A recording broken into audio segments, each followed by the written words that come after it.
KP. KPC. News. Information. Culture. KPCC. California Sensibility.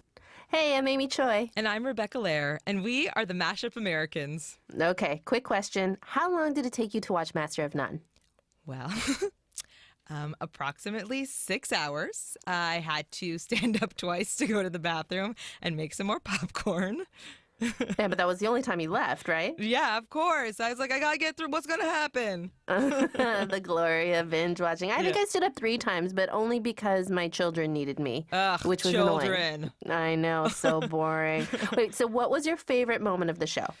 You know, there's so many little gems and treasures in that show that really reflect mashup life and being a person in your 30s and all this amazing stuff, somebody who's lived in New York or just urban people. It's so much good stuff. But one thing that felt so kind of sweet and accurate was one of our friends, Mega, pointed out, which is when Dev's parents come to visit him and meet his girlfriend, his white girlfriend, for the first time, and they bring her a little present, a necklace. Rachel, we bought you a small gift.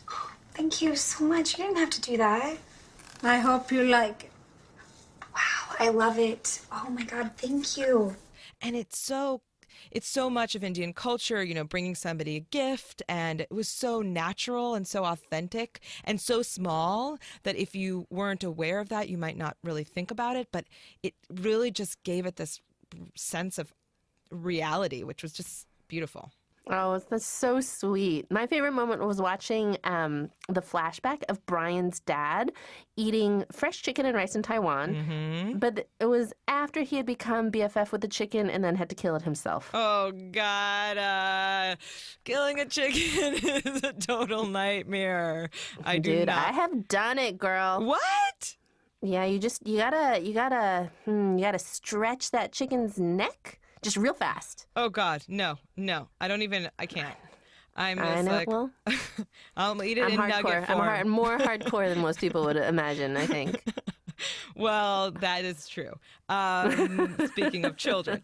And so I think as many people did, obviously, we both became obsessed with Master of None, the show, and therefore obsessed with Alan Yang, who's the co-creator and executive producer of Master of None. He was also the inspiration for the character Brian on the show. Mm-hmm. And he's BFF with Aziz Ansari, who is BFF in my BFF in my mind, you know, because of thank you, social media. Thank you, social media. Yeah. Alan was also a big-time guy at Parks and Recreation. And also, Alan Yang is kind of a dreamy guy, guys. He is such a dreamboat. Dreamboat Central. See our Instagram feed for proof. Do you hear how I just giggled like that? Yeah. That was crazy. Oh, my God. Okay. Yeah, now our husbands have proof. And he came to our studios to talk about what they're dreaming up for season 2. And it turns out he and Aziz are just starting to write and bat around ideas. They wanted to live a little between seasons. We had such a fun conversation. We asked about his dating, his grandma, what it's like to be the big boss, which we wanted to know a lot about. And Amy, I have to tell you, of all the stuff out there in the world, I really think that Master of None will help make America great again. Rebecca, America's already great. Okay, true. On to the show.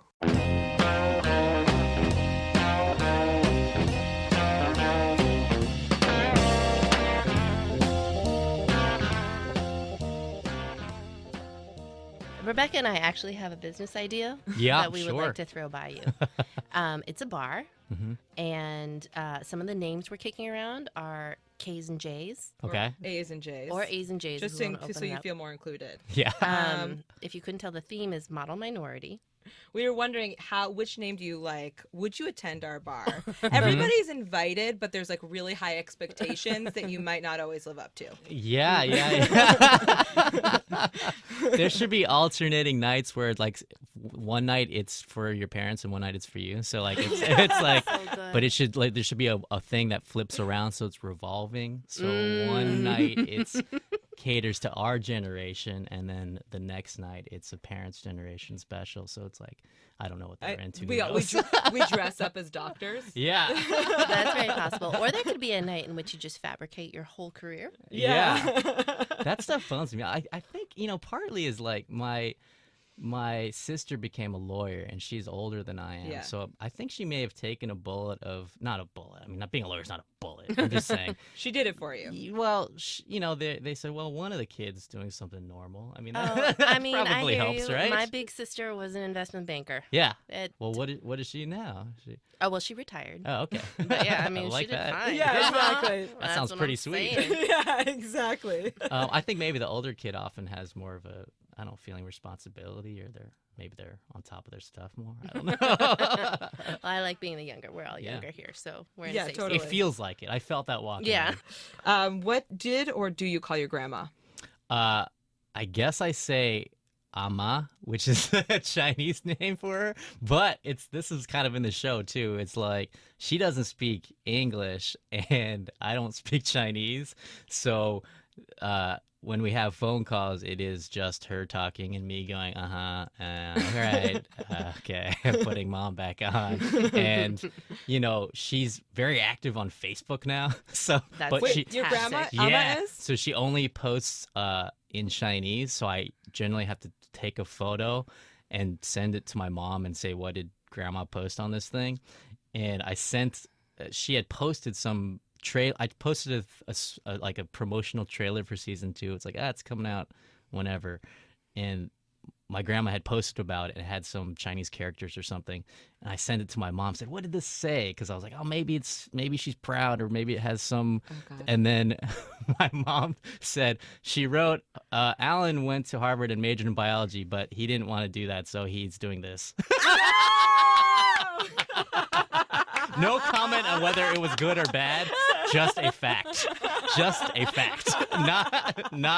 No value judgment on whether it was cool that there was the show on, or that. Yeah, no sort of response to that. Wait, so I fear that there may be some people who are losing in life and have not watched the show and don't know what it's about. So for those people, can you just describe Master of None in your words? Yeah, sure. This is going to be a very discursive and not succinct definition, but yeah, it focuses on a character named Dev who's 30 years old and lives in New York, and he's an actor by profession, but it's not really his passion.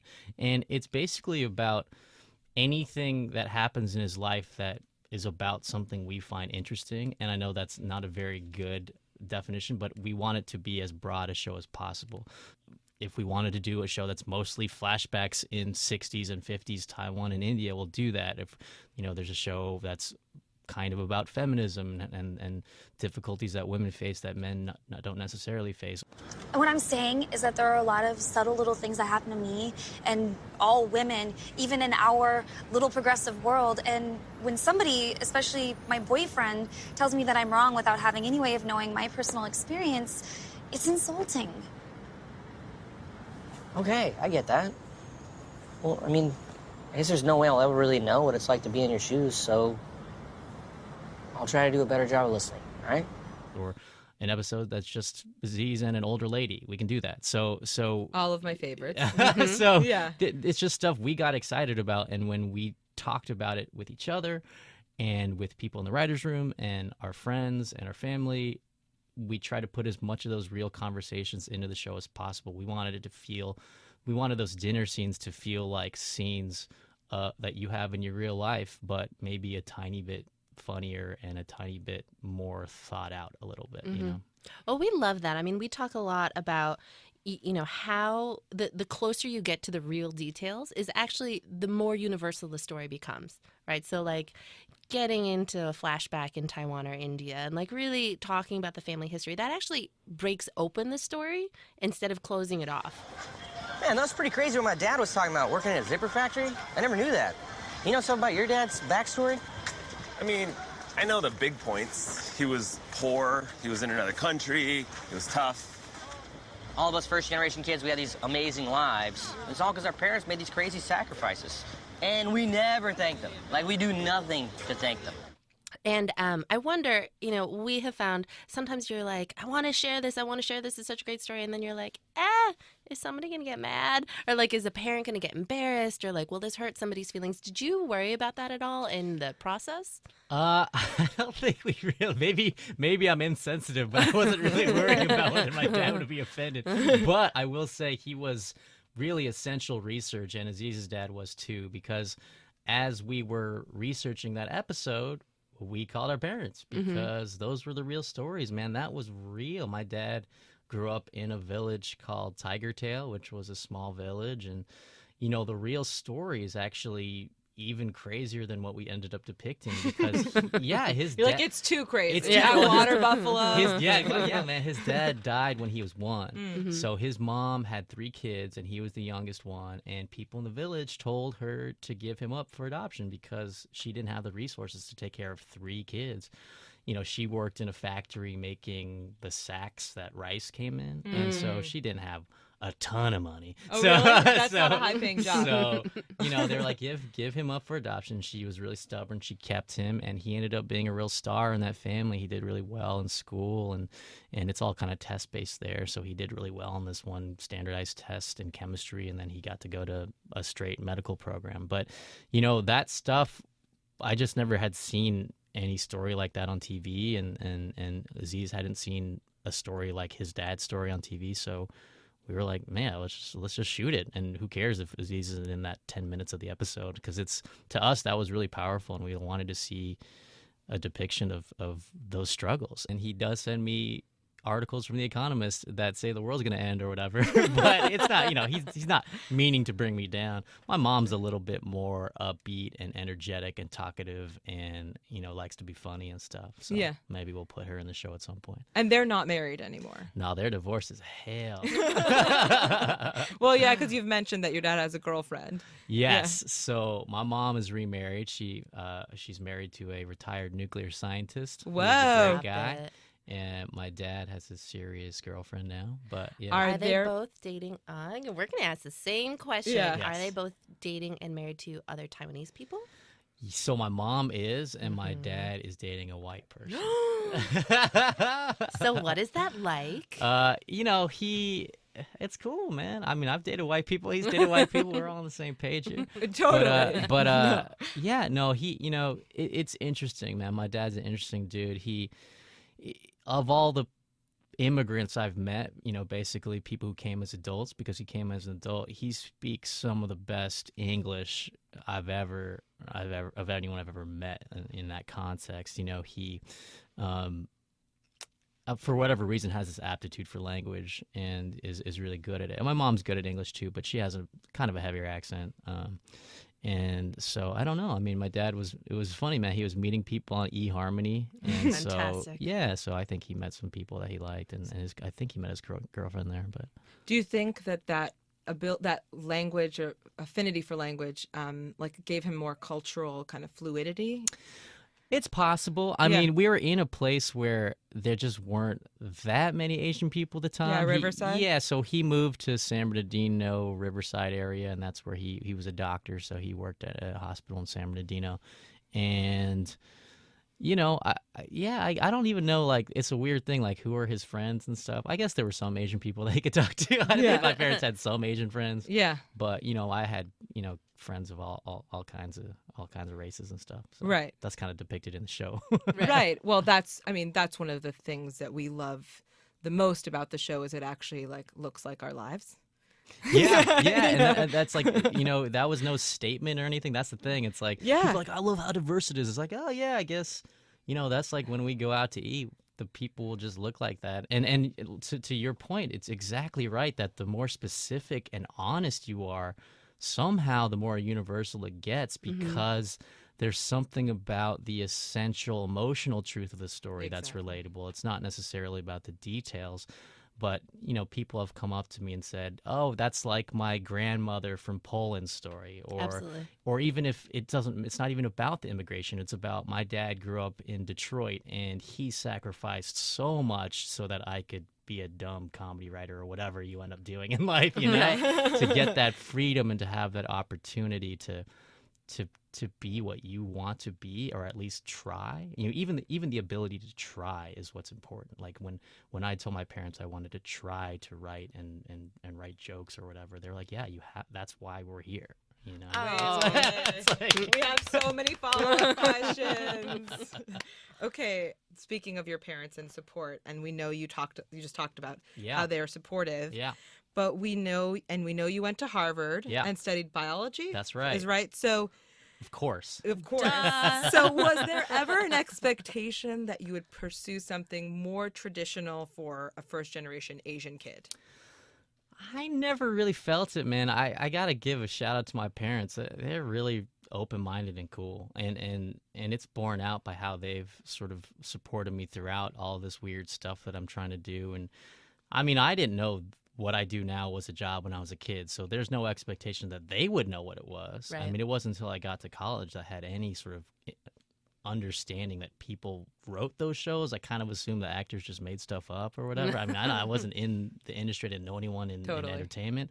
And so, you know, I majored in biology because I liked the humanities a lot, liked writing and English and literature, but I also, you know, liked science and math and was interested in both. So I was like, well, I'll kind of hedge my bets. If I do biology, I can kind of still do anything. You know, if I ended up wanting to do business or law or whatever, I could still do that.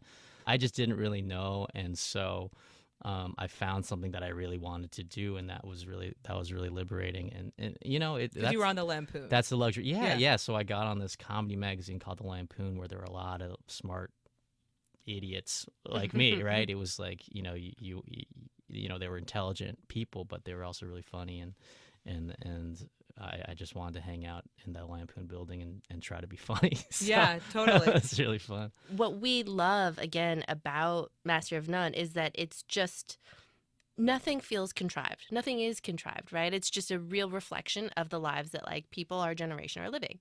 Why is that the first time this has ever happened? Or why does it feel like this is the first time this has ever happened? Well, that's the high praise. I mean, I can only speak to what our kind of process was while doing it. And a lot of the standard was, would it happen in real life? I know that sounds silly, but there is a thing where, you know, you're making stories, right? You're also creating and writing stories and producing them, and you want stuff to happen, to put it in really dumbed down terms, and you want there to be surprises, and you want there to be twists and turns and escalations, and you want the story to feel important.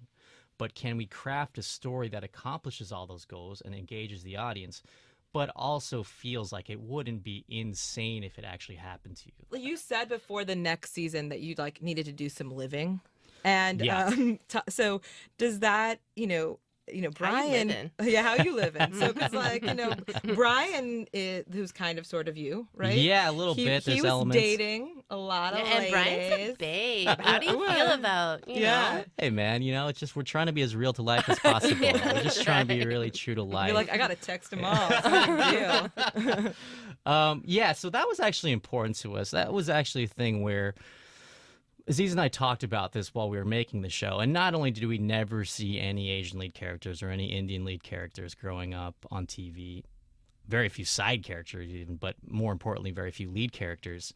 The thing I kept saying to him was I'd never seen an Asian guy kiss a woman. Totally. It just never happened, and we're just getting to the point where that's happening. Yeah. And so, we were talking to each other, and we were like, well, listen, we've dated people. I mean, we go on dates, we kiss people. Sometimes we have sex with people. It happens.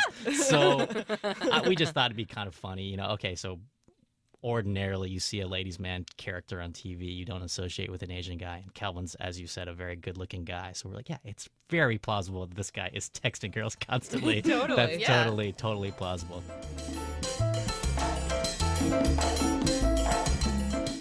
Coming up, Senor Alan Yang talks to us about what he spends money on that his parents never would. Hint, it's takeout and Bud Light. Keeping it classy, Alan.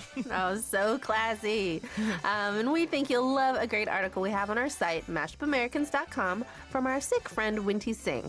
11 questions you have about my turban, but we're too afraid to ask. Among the things you'll learn, it's Sikh, not Sikh. Sikh, not Sikh. And now, back to the show. We all have personalities. We have personalities just like white people do. We have personalities just like... So yes, growing up, you could be, a young black lesbian woman and identify most with George Costanza, of course. Right. Like that's we're not saying that's not the case. Yeah. But I said this thing when we got that Critics' Choice Award thing, but I meant it because it's specifics, because if you haven't portrayed those characters, you're never going to get those specificities. Mm-hmm. So Yeah. you don't, like, we don't know what it's like to be an Indian American man. We actually have that audio. If you didn't hear it, here it is. Thank you to my friends and family, and also thank you to all the straight white guys who dominated movies and TV so hard for so long that stories about anyone else seem kind of fresh and original now. Because you guys just crushed it for so long that anything else seems kind of different. All right, Aziz, you want to talk? Now it seems like I wanted you guys to play that. Like we had it set up. First of all, how many cocktails did you have? We were letting it flow, man. It was a good night. It was a good night. Yeah. Wait, is that when you went to Gipsy Hana? Gipsy Hana was after that. I didn't go with Aziz to Gipsy Hana, but we did talk to Tyrese after the. This sounds crazy, but that was at the Golden Globes. Yeah. We were at the Golden Globes and which is already pretty cool. Insane. It's insane. I mean, look, it's all insane. But this is what's really crazy is afterwards, we were walking to an after party. I think the Netflix after party, and you leave the building and just walk across the street or something. And we were walking across the street with Tyrese and Helen Mirren. Of course, because I think they're either dating or probably best friends. Yeah, no, I think they were randomly walking with us. And if Helen Mirren were dating Tyrese, oh my God, and please stop. Tyrese was really high energy and being funny or whatever, and then Helen Mirren came up to Aziz and me and said, "Oh, I've been watching your show. I'm a really big fan of your limited series." I just like that she called it a limited series, which was really delightful, and it was my favorite thing, and I could never. And she's my favorite person. It was fun, man. Right, so the speech, yeah, I mean, hilarious, but also so true. And also, I mean, like, how many times in your life have you been like, "Oh, my dad grew up in Taiwan," and somebody's like, "That's so interesting," and you're like, "Is it? Is that so interesting?" Yeah. That's also just life. Yes. Yeah. And I think that's part of it, man. I think you take it for granted and you don't realize what you actually went through. Your specifics are probably more interesting than a lot of the things you might fabricate. And that's one thing we try to do with the show is talk to real people and really get stories, because, often the craziest stuff is the real stuff. Being seen, I think Shonda Rhimes talks about this. Yeah. We like to pretend we're friends with her. We're not, but in our hearts we are. Oh, she's waiting outside. She drove me here, so she's in the she car. You is guys can pop out. She has a Tesla. We're like best friends. Yeah. I drive her to stuff. She drives me to the one interview I do a year. Shondies. But she talks about sort of normalizing, right? That's like LGBT, women and anybody of color is actually way more than 50% of the population. Yes. So we're just normalizing that. But she talks about it's so important to see yourself, but it's just as important to see people who don't look like you. Yeah. And that's part of, I think, what we're talking about. It's like this like storytelling insight, which is so exciting. That's great, man. God bless. Like, she's a media empire. Yeah. And she's just like all of these shows. It's all of these characters who are coming such a variety of looks and sort of jobs and everything, and they're massive hits. Yeah. That's the thing. They're massive hits. Yeah, like all the money. Yeah, exactly. Yeah. And it's just throwing it in the faces of anyone being like, we need the lead to be a 25-year-old handsome person who looks this way. Yeah. That's just not the case. Totally. That's just not the case. Totally. Like, is that going to be the most interesting thing? No. And again, it's like, we've seen it, right? We've seen it a lot. So Yeah. maybe let's try something else for a second and see if people respond to it. And you have to make it good. You have to make it great. Yeah. For people to respond. But give it a shot, right? I mean, we have enough sort of pretty people doing pretty people things. Look, we all watch those shows too, but let's try it. I love pretty people. So do I, man. Whenever I talk to one, I'm like, you're really smart and fun. That's like Amy Schumer's joke about some model, Kate Upton. Yeah. When all of her guy friends like, she's so funny. She's like, she's not funny. That's not true. It's hard, man. It's hard when someone's attractive. Even if it's like attractive guy, I like him. It's like, man, you're handsome. So we do this thing. It's called the Mashup Speed Round. Okay. It is fun, funny questions, really getting into like your mashiness. Okay. Quick, easy. You don't have to think too hard. Cool. Okay, so what's always in your fridge? Just drinks, no food. All I ever do is get Postmates. What drinks?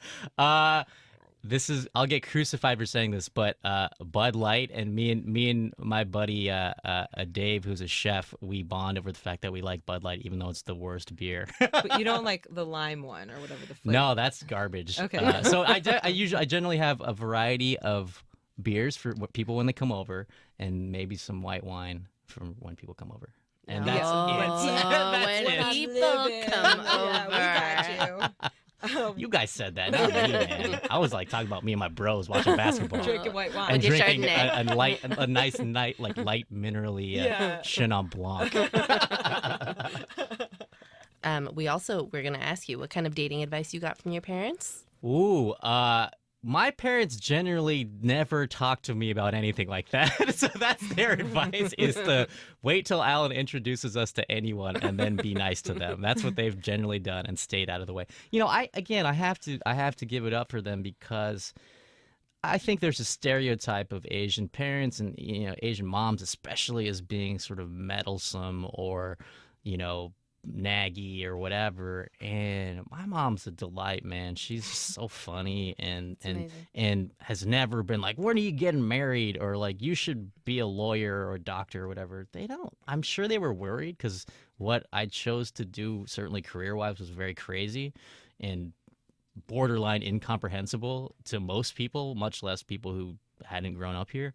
But they were always, I don't know whether it was that they believed in me or that they were worried and never said anything, but they were always very supportive. And, you know, personal life-wise, like, you know, I've probably introduced them to 3 girlfriends in my life, and they've always just been really sweet, and they never criticize like that. I don't know. I think I'm just lucky in that respect. So, although I will say a lot of our mashups do say that they just no one ever talked about yes, well, it's a combination of, well, is it being like cool and sort of permissive, or is it just I'm emotionally an idiot and I don't want to engage?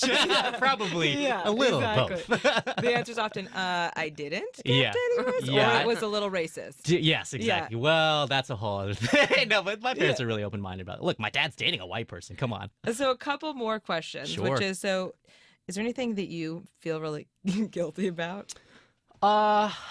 You know, there isn't a dramatic thing. It's more like, could I have, and this is a little bit in the parents episode, but it's could I have been more appreciative and more empathetic about what was going on? And I don't think I was a particularly emotionally intelligent child or teenager, for that matter. And that's not to give myself a pass because you're a kid. You know, some people are sort of more attuned to that stuff. And I think my emotional maturity came a lot later in my life. Not to say I'm there yet by any stretch of the imagination, but you know, just relating to, you know, what your parents are going through. You know, my parents also got divorced, and I kind of wish I had been there for them a little more, or had been better at communicating. And look, it's not completely one-sided. That's a little bit on them too. And then we make that point in the episode where, hey, it's like not like they're trying to have heart-to-hearts with me all the time either.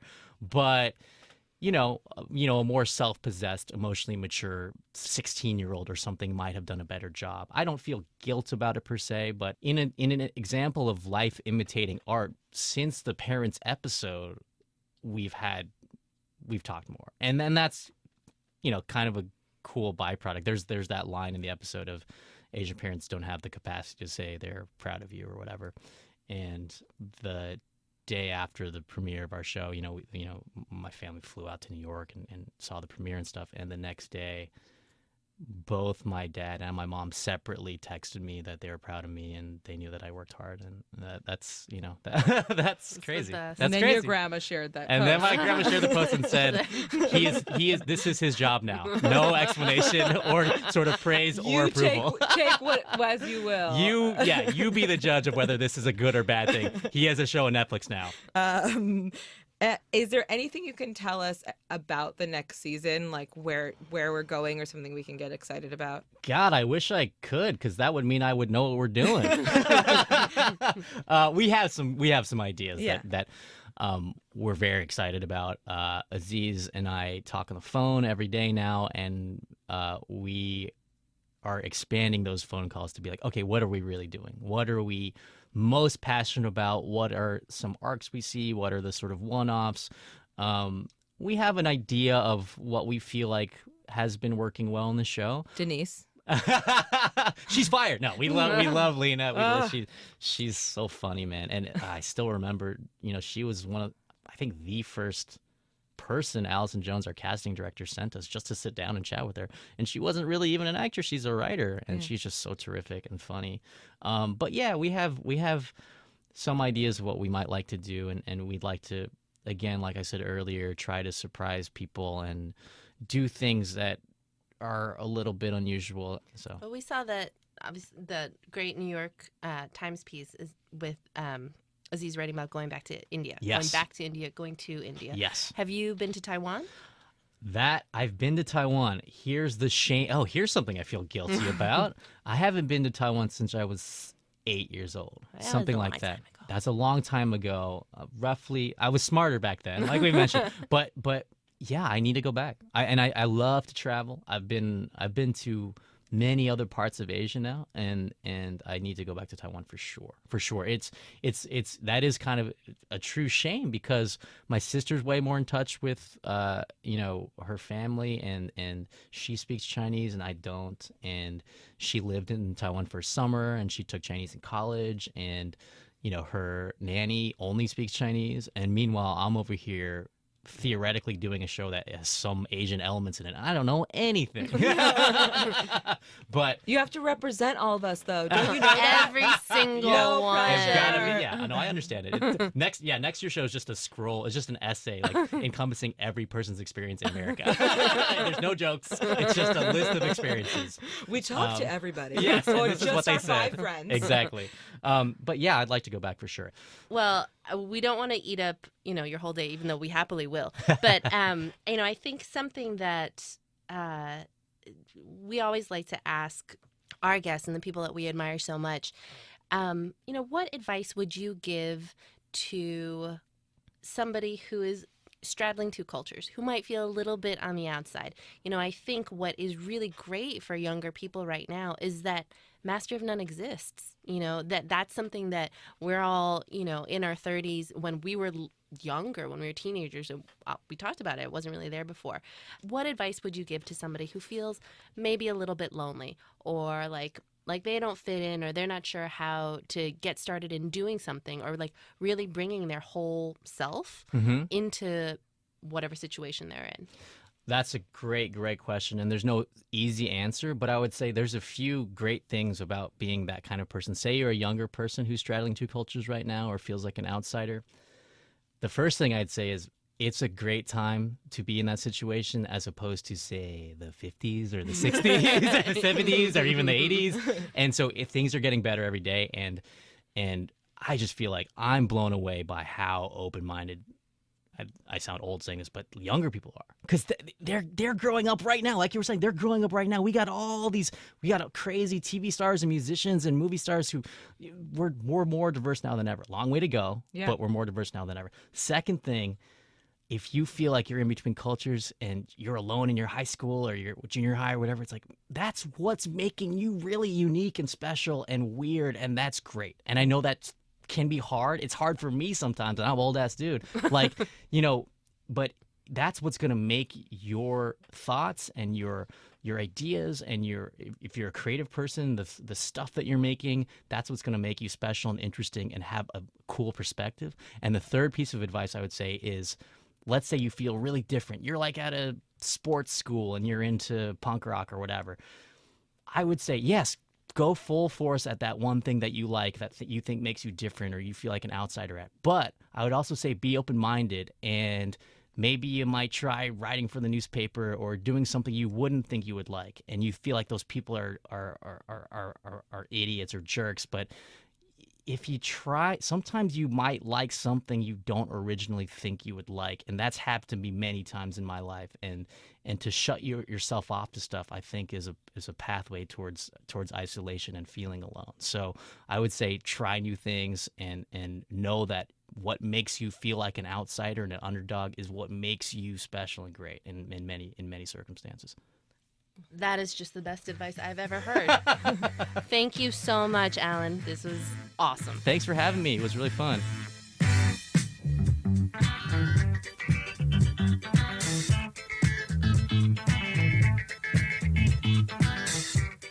love Alan Yang, and I love the advice he gives. You do you, Mashups. If something makes you feel weird, just keep doing it. It's what makes you awesome. I'm inspired by Mr. Yang. Me too. I love being a weirdo. It makes me feel I love great. that you're a weirdo. Thank you.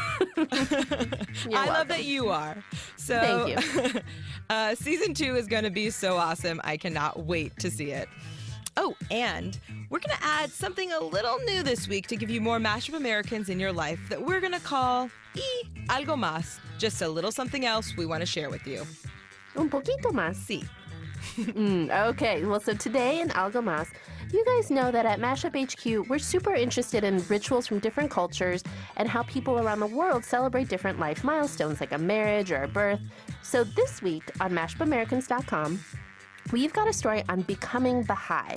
Liz Dwyer, one of our great contributors, tells us about her son's coming of age ceremony where he announces his commitment to the Baha'i faith. Quick factoid, obviously, he was inspired by his friend's bar mitzvah. Obviously, who isn't inspired by a bar mitzvah? Great coming of age situation, great speeches, great dancing, and of course, Shirley Temples. The Shirley Temple, the little cherry in the Shirley Temple gets me. Oh my God, love it. Love it. While you're at our site, sign up for our weekly newsletter of mashup stories from around the world. The Mashup Americans are me, Amy Choi. And me, Rebecca Lehrer. Our show is produced by American Public Media and Southern California Public Radio, KPCC. We're also supported in part by an award from the National Endowment for the Arts and the web at arts.gov. Besos. Arrivederci. Since I came to know you, baby, I've been telling you how sweet you are. I've been telling you